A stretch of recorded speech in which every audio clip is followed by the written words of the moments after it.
of creation. Amen. And he's smart enough to know who he is. And I think that we ought to just leave things like God left them. Amen, somebody. Now I may be ruffling the feathers of some of you woman liberationists, but don't get too liberated.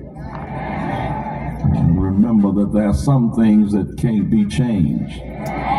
You can try to make this a unisex society as much as you want to, but when you get through, sisters, you cannot father a child.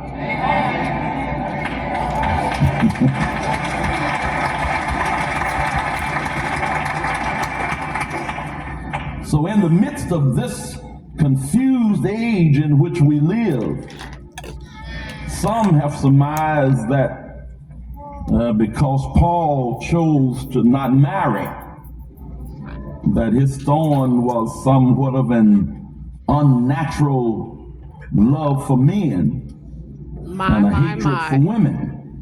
No wonder they get along. Point to things like the first book of Corinthians, chapter 7 and verse 1, where Paul says, now concerning the things you wrote unto me, it is good for a man to not touch a woman. But Paul was not talking about this from the standpoint. That's all that is, confused. Ain't got the audacity to say that. Oh, as Lord, it related going to up the street, Satan. Sexual behavior.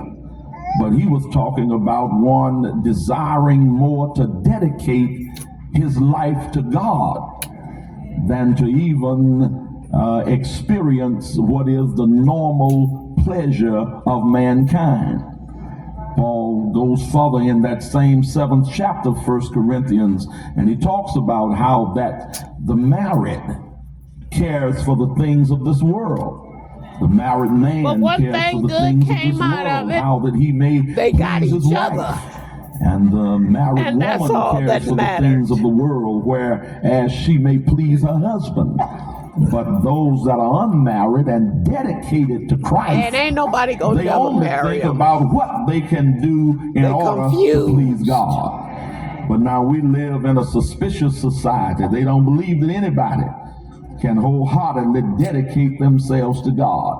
Woo. And if there is a man that chooses to give his life as a life of service to God, and they can't pin him down with a woman, they gonna automatically say he's gay.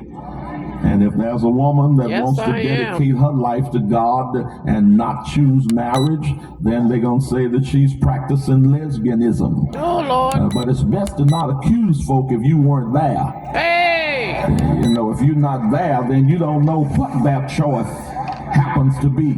And there are some people in this world whose greatest joy is in living to please God. Ooh, yes. And don't fool yourself. I don't care what you say. You can bring, as Paul used the word, mortify the members of the flesh. You can bring flesh under subjection to the extent that you can live for God. Amen. Without having to have a man or a woman. Oh, glory!